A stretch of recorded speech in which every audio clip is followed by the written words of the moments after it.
Hello and welcome back to my channel. In today's video, I will show you how to use TryDry app. So let's get started.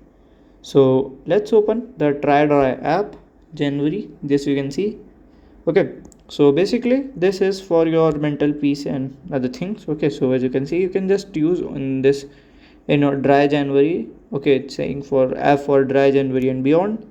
Just click on login and log in with your password. If you don't have login, then you can create the account from here as well.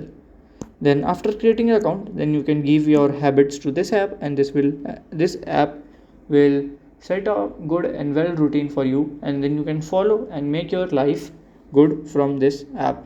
So by this way you can do it. And if you have any question related to this, you can let me know in my comment section. And if you find this video helpful, make sure you like, subscribe and share the video. Thank you for watching.